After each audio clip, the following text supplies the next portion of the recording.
பூஞ்சோலை மாணவர்கள் அனைவருக்கும் வணக்கம். இன்றைக்கி வந்து பார்த்தீங்க அப்படின்னா நம்ம தொடர்ச்சியாக பார்ட் 1 பார்ட் 2 அப்படின்னு சொல்லிட்டு கரண்ட் அஃபேர்ஸ் பார்த்துட்டு வரோம். அது போக முக்கியமான திட்டங்களும் வந்து நம்ம பார்த்துட்டு வரோம். சரிங்களா? அதுபடி நம்ம இப்போ பார்ட் 2 வீடியோ வந்து பார்ப்போம். ஸோ சைடில் வந்து U5ன்னு எழுதியிருப்பேன். இது எல்லாமே இந்த U5ன்னு எழுதியிருக்கிறது எல்லாமே வந்து பார்த்தீங்க அப்படின்னா நம்ம யூனிட் 5க்கானது. சரியா?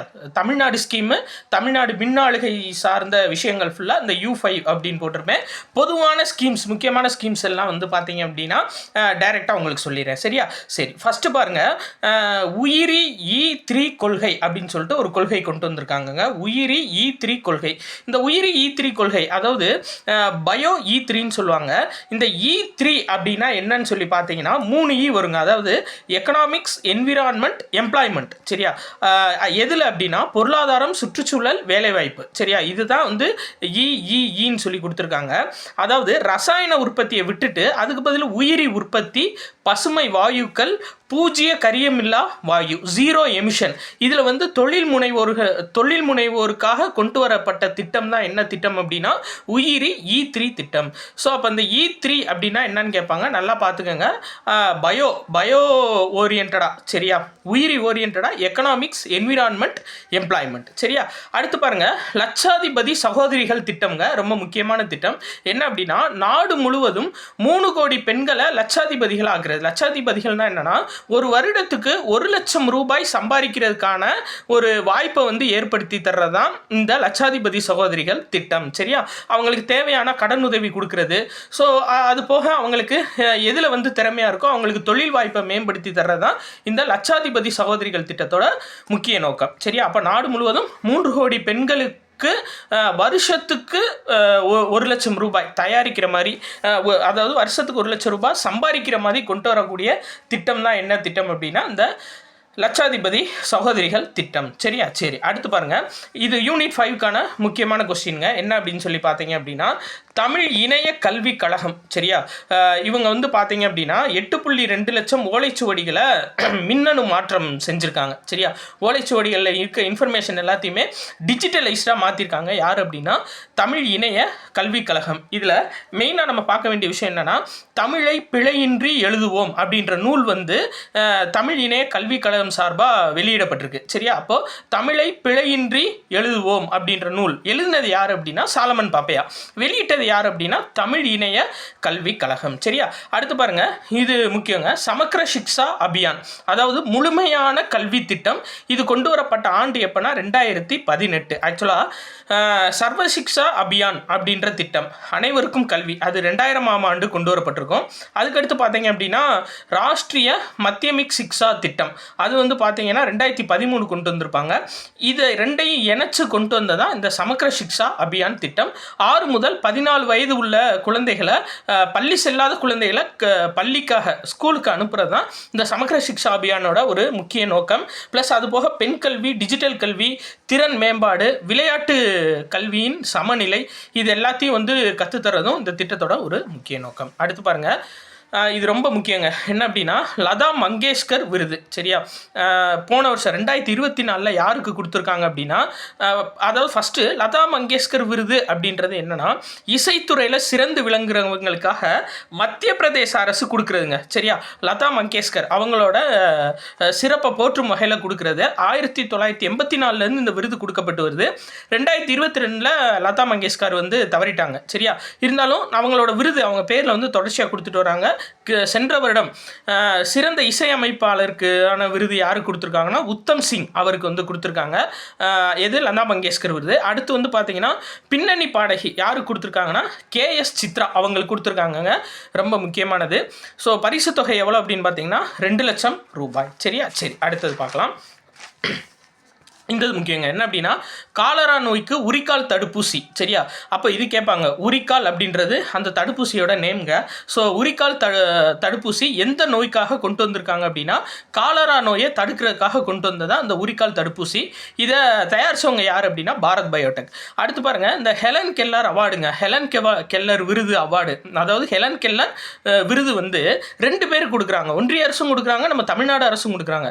ஸோ ஒன்றிய அரசு யாருக்கு கொடுத்துருக்காங்க அப்படின்னா அதாவது ஒன்றிய அரசு ஃபஸ்ட்டு வந்து இந்த விருது யாருக்கு கொடுப்பாங்கன்னா, அந்த மாற்றுத்திறனாளிகள் வந்து அவங்களோட மேம்பாட்டுக்காக ஒரு சேவை புரிகிற நிறுவனங்களுக்கு கொடுக்கறது தான் இந்த ஹெலன் கெல்லர் விருது. சென்ற வருடம் வந்து சக்தி மசாலா அதோட நிறுவனர் PC துரைசாமிக்கு ஒன்றிய அரசு சார்பாக வழங்கப்பட்டிருக்கு. ஸோ சென்ற ஆண்டு தமிழ்நாடு அரசு ஹெலன் கெல்லர் விருது அறிவிச்சிருக்காங்க. யாருக்காக அப்படின்னா, மாற்றுத்திறனாளிகளுக்கு சிறந்த முறையில் கல்வி அளிக்கும் ஆசிரியர்களுக்கு அறிவிச்சிருக்காங்க. சரியா? அப்போ 2 இது முக்கியமானது. சென்ட்ரல் கவர்மெண்ட் அறிவிச்ச ஸ்கீம் எது அப்படின்னு சொல்லி பார்த்தீங்க அப்படின்னா, அதாவது மாற்றுத்திறனாளிகளுக்கு சேவை செய்யக்கூடிய நிறுவனங்களுக்கு, சரியா, அவங்களோட மேம்பாட்டுக்காக உழைக்கிற நிறுவனங்களுக்கு கொடுக்கறது ஒன்றிய அரசு கொடுக்கறது. அது சக்தி மசாலா நிறுவனர் PC துரைசாமி கொடுத்துருக்காங்க. தமிழ்நாடு அரசு யாருக்கு அறிவிச்சிருக்காங்க அப்படின்னா, மாற்றுத்திறனாளிகளுக்கு சிறந்த முறையில் கல்வி அளிக்கும் ஆசிரியர்களுக்கு கொடுக்கறது ஹெலன் கெல்லர் அவார்டு தமிழ்நாடு அரசு சார்பாக. சரியா?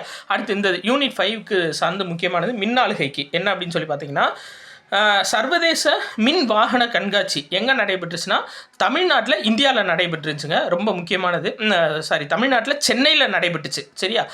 India EV international show, India electric vehicle international show அப்படின்ற பேரில் ரொம்ப முக்கியமானது. அடுத்து பாருங்கள், இந்தங்க உயர்வுக்கு படி, இது யூனிட் 5க்கு முக்கியமானது. உயர்வுக்கு படி முகாம் அப்படின்னா என்னன்னா, அதாவது 12th முடிச்சுட்டு நிறையா பேர் காலேஜ் சேராமல் இருப்பாங்க பசங்க. அவங்கள கண்டறிஞ்சு அவங்கள வந்து காலேஜில் சேர்க்கறதுக்கான ஒரு முக்கிய திட்டம் தான் என்ன அப்படின்னா, உயர்வுக்கு படி முகாம். சரியா? அந்த முகாம் நடத்தி யாரெல்லாம் 12th முடிச்சுட்டு காலேஜ் சேராமல் இருக்காங்களோ அவங்களுக்கு ஒரு வழிகாட்டியாக நிகழ்கிறது நான் முதல்வன் திட்டத்தின் கீழே செயல்படக்கூடிய ஒரு முக்கியமான திட்டங்க. ஸோ நான் முதல்வன் திட்டத்துக்கு கீழே எது வருதோ அது எல்லாமே படித்து வச்சுக்கணும். மெயினாக வந்து போன வாரம் நியூஸ் பேப்பரில் நம்ம பார்த்தோம், கல்லூரி கனவு திட்டம் அப்படின்னு சொல்லிட்டு ஒரு திட்டம் பார்த்தோம். ஸோ கல்லூரி கனவு திட்டம்னா என்னன்னா, 12th முடிச்ச பசங்க அடுத்து காலேஜில் சேர்றதுக்கு என்ன படிக்கலாம் அப்படின்ற மாதிரி ஒரு கவுன்சிலிங் தர்றது கல்லூரி கனவு. இங்கே நிறைய பேர் காலேஜுக்கு சேராமல் இருப்பாங்களே, அவங்கள கூப்பிட்டு வந்து தயவு செஞ்சு படிங்கப்பா உயர்கல்விக்கு அப்படின்னு சொல்லி சேர்த்து விடுறது என்னன்னா உயர்வுக்கு படி முகாம். 2மே நான் முதல்வன் திட்டத்துக்கு கீழே வரக்கூடியது. அடுத்தது பாருங்கள், இது ரொம்ப முக்கியமான இன்ஃபர்மேஷனுங்க. என்ன அப்படின்னா, பாலியல் கொலையில் ஈடுபடும் குற்றவாளிகளுக்கு மரண தண்டனை வழங்கும் சட்ட திருத்த மசோதா யார் கொண்டு வந்திருக்காங்கன்னா, மேற்கு வங்க அரசு வந்து கொண்டு வந்திருக்காங்க. இது பேர் அபராஜித பெண்கள் மற்றும் குழந்தைகள் மசோதா. ரொம்ப முக்கியமானது. அப்போ அபராஜித பெண்கள் மற்றும் குழந்தைகள் மசோதா கொண்டு வந்தது யார் அப்படின்னு சொல்லி பார்த்தீங்க அப்படின்னா, மேற்கு வங்க மாநில அரசு, வெஸ்ட் பெங்கால். எதுக்காக அப்படின்னா, பாலியல் கொலையில் ஈடுபடும் குற்றவாளிகளுக்கு மரண தண்டனை வழங்கக்கூடியது. சரியா? அடுத்து இந்த பாருங்க, DAC அப்படின்னா டிஃபென்ஸ் அட்வைசேஷன் கவுன்சிலுங்க. அதாவது நம்ம நிறையா பார்க்குறோம், அதாவது வான் பாதுகாப்பு ஏவுகணை இந்த மாதிரி நிறைய S-400 இதெல்லாம் வந்து இந்தியா வாங்குறாங்க அப்படின்னு சொல்லி பார்க்குறோம். இது எல்லாத்தையும் கொள்முதல் பண்ணுறது யார் அப்படின்னா இவங்க தான், DACன்னு சொல்லக்கூடிய டிஃபென்ஸ் அட்வைசேஷன் கவுன்சில். சரியா? இதோட கூட்டம் சென்ற வருடம் டெல்லியில் நம்ம பாதுகாப்புத்துறை அமைச்சர் ராஜ்நாத் சிங் தலைமையில் வந்து நடைபெற்றுச்சு. நம்மளுக்கு மெயினாக கேட்டால் இதான் கேட்பாங்க, DAC அப்படின்னா என்னென்னா டிஃபென்ஸ் அட்வைசேஷன் கவுன்சில். அடுத்து யூனிட் 5க்கான ஒரு முக்கியமான இன்ஃபர்மேஷன் தமிழ்நாடு சார்ந்து என்ன அப்படின்னா, மத்திய செம்மொழி நிறுவனத்தின் துணைத் தலைவராக சுதா சேஷையன் அப்படின்றவங்க நியமனம் செஞ்சுருக்காங்கங்க. இது எப்படி தமிழ்நாட்டில் வரும்னு சொல்லி கேட்டீங்க அப்படின்னா, இவங்களோட முக்கிய நோக்கம், மத்திய செம்மொழி நிறுவனத்தோட முக்கிய நோக்கம் என்ன அப்படின்னா, தொல்பழங்காலம் முதல் கிபி 6ஆம் நூற்றாண்டு காலம் வரை, சரியா, பழைய காலத்துலேருந்து கிபி 6ஆம் நூற்றாண்டு காலம் வரை உள்ள இலக்கணம் இலக்கியம் குறித்த ஆய்வை மேற்கொள்கிற நிறுவனம் தான் இந்த மத்திய செம்மொழி நிறுவனம். இதுக்கான தலைவர் எப்பயுமே தமிழ்நாடு முதல்வர் தான். அப்போதைக்கு யார் தமிழ்நாடு முதல்வராக இருக்காங்களோ அவங்க தான் மத்திய செம்மொழி நிறுவனத்தோட தலைவர். ஸோ துணைத் தலைவர் யார் அப்படின்னா சுதா சேஷையன். ரொம்ப முக்கியமானது, பார்த்து வச்சுக்கோங்க. அடுத்து, இந்தியாவில் பிராந்திய விமான போக்குவரத்தை மேம்படுத்தும் திட்டம் பேர் என்ன அப்படின்னா உடான் திட்டங்க. ரொம்ப முக்கியமானது. சரியா? அதாவது ஒரு ஏர்போர்ட் இருக்குது அப்படின்னா அந்த ஏர்போர்ட் வந்து செயல்படாமல் இருந்துச்சுன்னா ஒரு நாளைக்கு ஒரு தடவையாச்சும் அதில் வந்து பயணிகள் விமானம் வந்து போகணும் அப்படின்ற ஒரு திட்டம் தான் என்னென்னா இந்த உடான் திட்டம். முக்கியமாக உள்நாட்டு பிராந்திய விமான போக்குவரத்தை டெவலப் பண்ணுறதுக்கு. சரியா? அடுத்து, நீர்மூழ்கி கப்பல்களை கண்டறியக்கூடிய கருவி சோனோபயாஸ் அமெரிக்காட்டிலேருந்து வாங்கியிருக்காங்க. இதை மேலோட்டமாக ஞாபகம் வச்சுக்கோங்க. சரியா? சரி, அடுத்து இந்த யூனிட் 5க்கு என்ன அப்படின்னா, நான் முதல்வன் திட்டத்திற்கு எந்த நிறுவனத்துடன் தமிழ்நாடு அரசு ஒப்பந்தம் செய்துள்ளது அப்படின்னா கூகுள் அமுல் நிறுவனத்துடன் ஒப்பந்தம் செய்துள்ளது, ரொம்ப முக்கியமானது. சரி, அடுத்து இந்த இது கரண்ட் அஃபேர்ஸ் ஓரியன்டாக பார்த்து வச்சுக்கோங்க. முக்கியமானது என்ன அப்படின்னா, வந்தே மெட்ரோ ரயில் சேவை ஃபஸ்ட்டு அகமதாபாத் புஜ் இந்த 2 நகரத்துக்கு இடையே வந்து செயல்படுதுங்க. சரியா, இதில் வந்து நம்ம பார்த்தோம்ல கவச் தொழில்நுட்பம், அதாவது ஆப்போசிட்டில் எதுவும் ட்ரெயின் வந்துச்சு அப்படின்னா அந்த ட்ரெயினை வந்து கண்டறிஞ்சு, ஒரே ட்ராக்கில் 2 ட்ரெயின் வந்துச்சுன்னா அதை கண்டறிஞ்சு ஸ்டாப் பண்ணுறது தான் இந்த கவச் தொழில்நுட்பம். இதில் ரேடியோ அலைவரிசைகள் வந்து பயன்படுத்தப்படுது. சரியா, அதை யூஸ் பண்ணி இந்த ட்ரெயினை விட்டுருக்காங்க. வந்தே மெட்ரோ ரயில் சேவை. சரியா, ஆக்சுவலாக வந்தே மெட்ரோ அப்படின்னா என்னென்னா, குறைந்த தூரத்துக்கு போகக்கூடிய ரயில்கள் நவீன வசதியுடன் கொண்டதான் இந்த வந்தே மெட்ரோ ரயில் சேவை. அகமதாபாத் புஜ் நகருக்கிடையே ஃபஸ்ட்டு இது விடப்பட்டிருக்கு. சரிங்க, அடுத்தது பாருங்கள், யூனிட் 5 சார்ந்து இந்த 3 நாட்கள் வந்து ரொம்ப ரொம்ப ரொம்ப ரொம்ப முக்கியமான நாளுங்க. சரியா, என்ன அப்படின்னா 17 செப்டம்பர் சமூக நீதி நாள், பெரியாரோட பிறந்த நாள். சரியா, அடுத்து 14 ஏப்ரல் சமத்துவ நாள். சரியா, அது வந்து அம்பேத்கரோட பிறந்த நாள். அடுத்து 5 அக்டோபர் தனிப்பெருங்கருணை நாள், வள்ளலாரோட பிறந்த நாள். இது 3 தமிழ்நாடு அரசு சார்பாக அறிவிக்கப்பட்டிருக்கு. ரொம்ப ரொம்ப முக்கியமானது, பார்த்து வச்சுக்கோங்க. சரிங்களா, இப்படி ஞாபகம் வச்சுக்கோங்க. அதாவது பெரியார் அப்படின்னாவே சமூக நீதி தான். சரிங்களா, பெரியார் ஞாபகம்ட்டாவே நம்மளுக்கு சமூக நீதி தான். ஸோ பெரியாரோட செருப்பு சைஸ் வந்து 17ன்ற மாதிரி ஞாபகம் வச்சுக்கோங்க. சரிங்களா, பெரிய செருப்பாக போட்டிருப்பாரு ஞாபகம் வச்சுக்கோங்க. சரிங்களா, 17ஆம் நம்பர் செருப்புன்னு ஞாபகம் வச்சுக்கோங்க. அப்போ பெரியாரோட செருப்பு சைஸ் 17. அப்போ 17 செப்டம்பர் பெரியார் பிறந்த நாள். அதை வந்து சமூக நீதி, பெரியார்னாவே சமூக நீதி தான். சரி, அடுத்து பாருங்க 14 ஆர்டிகல் 14 என்ன சொல்லும், சட்டத்தின் முன் அனைவரும் சமம்னு சொல்லுமா, அப்போ சமத்துவ நாள். சரி, அப்போ 14 ஏப்ரல் அம்பேத்கரோட பிறந்த நாள், சமத்துவ நாள். சரியா, இதை ஞாபகம் வச்சுக்கோங்க. அடுத்து அக்கு நம்ம எழுதுவோம்ல, அப்படின்னு எழுதுவோம். சரியா, இது எப்பயுமே தனி நிலையாக தான் வரும். சரியா, அப்போ தனிப்பெருங்கருணை நாள். அக்கு 3 எழுத்துக்கு பதிலாக 5 எழுத்து இருக்குன்னு ஞாபகம் வச்சுக்கோங்க. 5 அக்டோபர் தனிப்பெருங்கருணை நாள், வள்ளலார் பிறந்த நாள் அப்படின்னு ஞாபகம் வச்சுக்கோங்க. சரியா, சரி, அடுத்து வந்து இந்த இது முக்கியங்க. என்ன அப்படின்னா, அந்தமான் நிக்கோபார் தீவோட தலைநகரம் வந்து ஸ்ரீவிஜயபுரம் பேர் மாற்றப்பட்டிருக்கு. ரொம்ப முக்கியமானது. சரியா, இப்போது கரண்ட்டாக அந்தமானோட தலைநகரம் எது அப்படின்னா போர்ட் பிளேயர் கிடையாது, அடிச்சிடக்கூடாது, ஸ்ரீவிஜயபுரம். அடுத்து மெயினாக இந்த இது திரும்ப வந்துருச்சு பார்த்தீங்களா, ரொம்ப ரொம்ப முக்கியமானதுங்க. திரும்ப வருது. என்னென்னா, சரக்கு ரயில் விரைவாக இயக்குறதுல மதுரை மண்டலம் தான் ஃபஸ்ட் இடத்துல இருக்குது, 40.45 கிலோமீட்டர் வேகத்தில். அடுத்து இந்த இது ரொம்ப முக்கியங்க. என்ன அப்படின்னா, யூனிட் 5 சார்ந்து முதல்வரின் நீர்நிலைகள் பாதுகாவலர் விருது யாருக்கு கொடுக்க போகிறாங்க அப்படின்னா, ஒரு மாவட்டத்துக்கு ஒருத்தர் வீதம் 38 பேர் தேர்வு செய்ய போகிறாங்க. முதல் 100 பேருன்னு சொல்லியிருந்தாங்க, அதுக்கப்புறம் 38 பேராக அதை வந்து குறைச்சிட்டாங்க. சரியா, என்னென்னா ஒரு மாவட்டத்துக்கு ஒரு ஆள் வீதம் அவங்க மாவட்டத்தில் தன்னோட சொந்த முயற்சி எடுத்து யார் வந்து நீர்நிலைகளை பாதுகாக்கிறாங்களோ அவங்களுக்கு வந்து கொடுக்குறதா என்னென்னா முதல்வரின் நீர்நிலைகள் விருது. சரியா, சரி, அடுத்து பாருங்கள், வாத்சல்யா திட்டம். வாத்சல்யா அது கொஞ்சம் வித்தியாசமானதுங்க. என்ன அப்படின்னா, குழந்தைகளோட ஓய்வூதியத்திற்காக பெற்றோர்கள் சேமிக்கிறது. அதான் மெயின். அதாவது எல்லாருமே பெற்றோர்களோட ஓய்வூதியத்துக்கு குழந்தைகள் தான் சேமிப்பாங்க. ஸோ ஃபஸ்ட்டு திட்டம் என்ன அப்படின்னா, குழந்தைகளோட ஓய்வூதியத்துக்காக பெற்றோர்கள் சேமிக்கிறது என்ன அப்படின்னா இந்த வாத்சல்யா திட்டம்.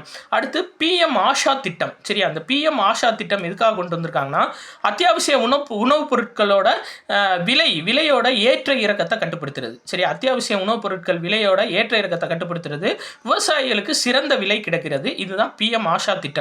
இதுவே ஆஷா ஒர்க்கர்ஸ்ன்னு இருப்பாங்க. சரிங்களா, அவங்களோட வேலை என்ன அப்படின்னு சொல்லி பார்த்தீங்கன்னா, ஒவ்வொரு கிராமத்திற்கும் இல்லை ஏதாச்சும் நகரத்துக்கு சென்று அங்கே வந்து பார்த்தீங்க அப்படின்னா குடும்ப கட்டுப்பாடு சார்ந்த ஆலோசனைகள், அதே மாதிரி சுகாதாரத்துடன் கூடிய குடும்ப கட்டுப்பாடு. சரியா, அதே மாதிரி இன்னொன்று என்னன்னு பார்த்தீங்கன்னா, பிரசவத்துக்காக கண்டிப்பாக ஹாஸ்பிட்டல் தான் வரணும் அப்படின்னு சொல்கிறதுலாம் பிஎம் அதாவது ஆஷா ஒர்க்கர்ஸ். சரியா, பிஎம் வராது, ஆஷா ஒர்க்கர்ஸோட ஒர்க்கு. பிஎம் ஆஷா திட்டம் அப்படின்னா அது இருந்தது. சரியா, ரெண்டையுமே ஞாபகம் வச்சுக்கணும். அடுத்து பாருங்கள், இது ரொம்ப முக்கியமானதுங்க. என்ன அப்படின்னு சொல்லி பார்த்தீங்கன்னா, 2026க்குள்ளே மாவோயிஸ்டுகள் நக்சல்கள் ஒழிக்கப்படுவர் அப்படின்னு சொல்லி அமித்ஷா சொல்லியிருக்காங்க. இப்போ கூட நம்ம பார்த்தோம், என்னன்னா ஆப்ரேஷன் கருங்காடுகள்னு சொல்லி தமிழில் சொல்லியிருந்தாங்க. இங்கிலீஷில் அது பேர் என்ன அப்படின்னா ஆப்ரேஷன் பிளாக் ஃபாரஸ்ட். சரியா, பிளாக் ஃபாரஸ்ட்னா என்ன அப்படின்னா, இந்த சத்தீஸ்கர் தெலுங்கானா எல்லையில் நக்சல்களோட தலைவர்கள் ஒளிஞ்சிருக்கதா இன்ஃபர்மேஷன் கிடச்சிருக்கு. ஸோ அவங்கள வந்து அழித்தொழிக்கிறதுக்கான திட்டம் தான் என்ன அப்படின்னா ஆப்ரேஷன் பிளாக் ஃபாரஸ்ட். சிஆர்பிஎஃப் சார்ந்து இந்த நடவடிக்கை ஏற்படுத்தப்பட்டு வருது. சரியா, இப்போ கரண்ட்டாக இந்த நியூஸ் எடுத்துகிட்டு இருக்கேன் நான். இப்போ கூட நியூஸில் இப்போ தான் கொஞ்சம் நேரத்துக்கு முன்னாடி பார்த்தேன். ஸோ 26 நக்சலைட்டுகள் வந்து ஒழிக்கப்பட்டிருக்காங்க. சரியா, இந்த கரண்ட் டயத்தில். ஓகேங்க, சரி ரைட். அது பேர் என்ன அப்படின்னா ஆப்ரேஷன் பிளாக் ஃபாரஸ்ட். ஓகேவா. அடுத்து திருச்சியில் இது வந்து யூனிட் 5க்கு ரொம்ப முக்கியமானது. சப் இன்ஸ்பெக்டர் எக்ஸாமுக்கும் கண்டிப்பாக கேட்பாங்க. என்ன அப்படின்னா திருச்சி புதுக்கோட்டை மாவட்டங்களில் ஆப்ரேஷன் அகழி அப்படின்னு சொல்லிட்டு ஒரு ஆப்ரேஷன் நடத்தியிருக்காங்க காவல்துறை. ஆப்ரேஷன் அகழி. சரியா, என்ன அப்படின்னா இந்த கட்ட பஞ்சாயத்தில் ஈடுபட்டு சொத்துக்கள் எல்லாத்தையும் பறிமுதல் பண்ணியிருப்பாங்க இல்லைங்களா. ஸோ அவங்க சொத்துக்களை வந்து மீட்டெடுத்து கொடுக்கறதுக்காக 25 தனிப்படைகள் அமைக்கப்பட்டிருக்கு. அது பேர் தான் என்ன அப்படின்னா ஆப்ரேஷன் அகழி. சரியா, எங்கன்னா திருச்சி மற்றும் புதுக்கோட்டை காவல்துறை. அடுத்து விமானப்படையோட தலைமை தளபதி அமர்பிரீத் சிங், இவரையும் ஞாபகம் வச்சுக்கோங்க. ரீசெண்டாக அடிக்கடி நியூஸ் பேப்பரில் வர்றவர். இது ரொம்ப முக்கியங்க, ரொம்ப ரொம்ப முக்கியமானது. என்னன்னா நம்ம பக்கத்து நாடுகளில் இருக்க அதிபர்கள் ப்ளஸ் பிரதமர்களோட பேரை வந்து தெரிஞ்சு வச்சுக்கிறது நம்மளுக்கு ரொம்ப ரொம்ப முக்கியம். அதில் மெயினாக பார்த்தீங்க அப்படின்னா 9வது மாதம் வந்து இலங்கையில் அதிபர் தேர்தல் நடைபெற்றிருக்கு. அதில் அனுரகுமார திசநாயக அவர் வெற்றி பெற்று அதிபராக தேர்ந்தெடுக்கப்பட்டிருக்காரு. இதில் ஸ்பெஷாலிட்டி என்னென்னா ஃபஸ்ட்டு இலங்கையில் ஒரு மார்க்சிஸ்ட் லெனினிஸ்ட்டு கம்யூனிஸ்ட் கட்சி. சரியா, கம்யூனிஸ்ட் கட்சி சார்ந்து ஒருத்தர் அதிபராகிறது இதான் ஃபஸ்ட்டு டைம். சரியா, ஜனதா விமுக்தி பெரமுனன்னு சொல்லுவாங்க அந்த கட்சி பேர். மார்க்சிஸ்ட் லெனினிஸ்ட் கம்யூனிஸ்ட் கட்சி. அப்போ இலங்கையோட அதிபர் யார் அப்படின்னா அனுரகுமார திசநாயக. சரியா, இதுவே வந்து பாருங்க இலங்கையோட பிரதமர் யாரு அப்படின்னு சொல்லி பார்த்தீங்கன்னா அவங்க வேற. இலங்கையோட பிரதமர் வந்து ஹரிணி அமரசூரிய. இதை ஞாபகம் வச்சுக்கோங்க. இலங்கையோட பிரதமர் ஹரிணி அமரசூரிய. இலங்கையோட அதிபர் யாரு அப்படின்னா அனுரகுமார திசநாயக. அடுத்து பாருங்க இந்த இது முக்கியங்க. என்னென்னா குரங்கு அம்மை நோய் வந்து கேரளாவில் ரொம்ப பயங்கரமாக வந்துச்சு. சரியா, நியூஸில் வந்துட்டே இருந்துச்சு.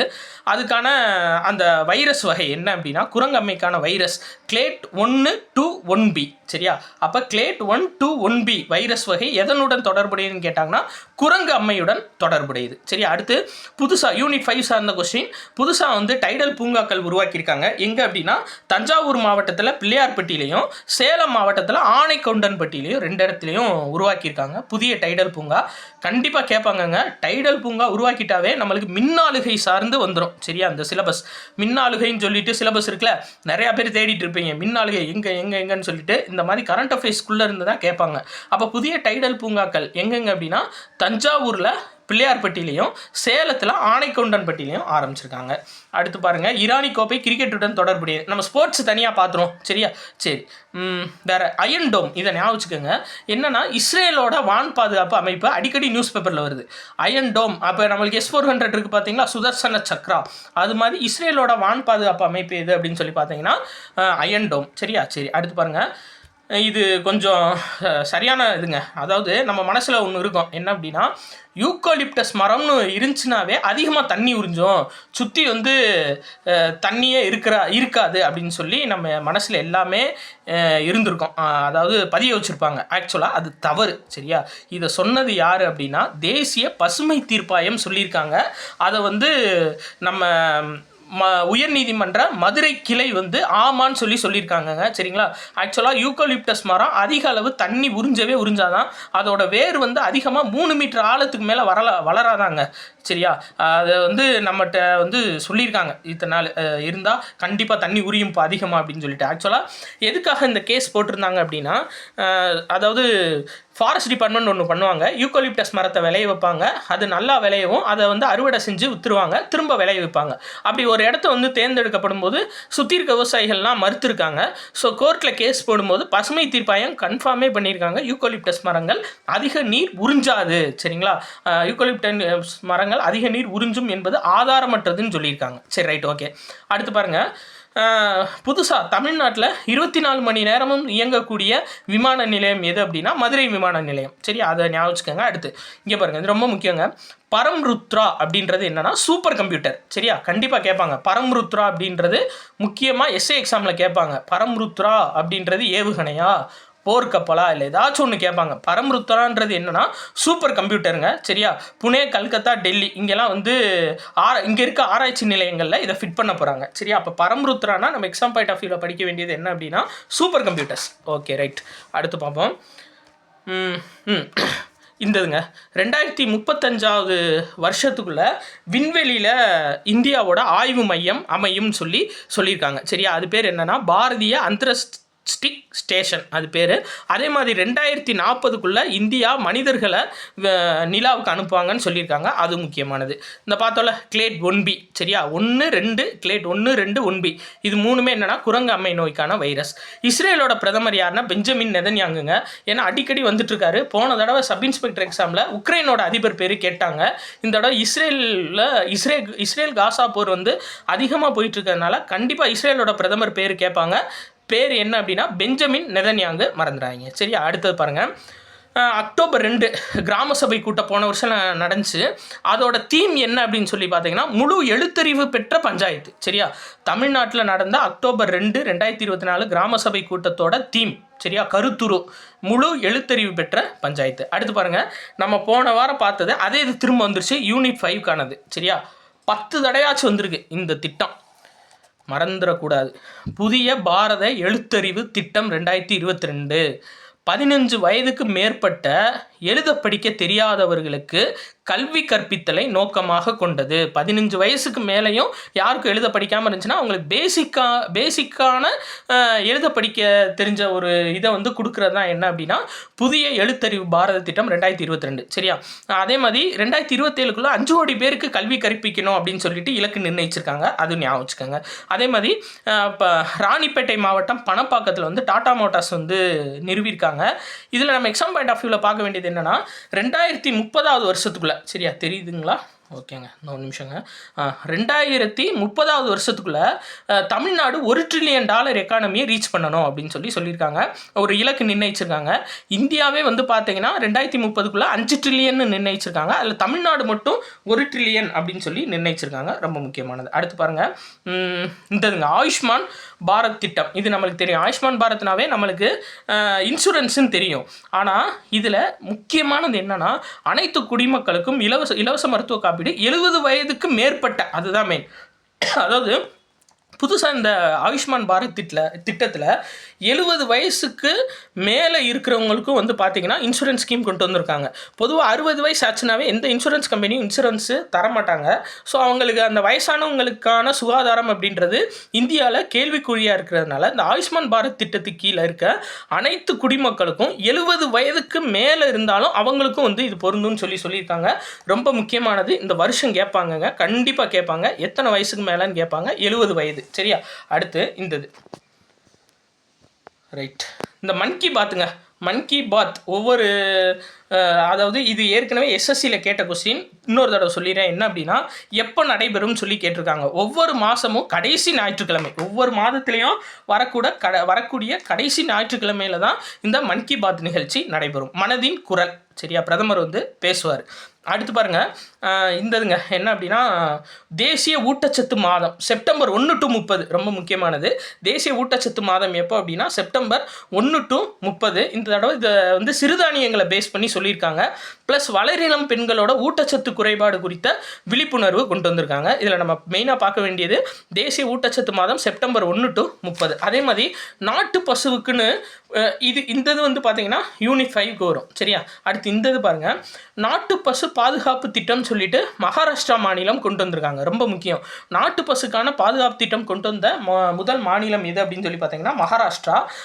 அது வந்து நாட்டு பசுக்களுக்கு வந்து ராஜமாதா கோமாதா அப்படின்னு சொல்லிட்டு பேரிட்டிருக்காங்க.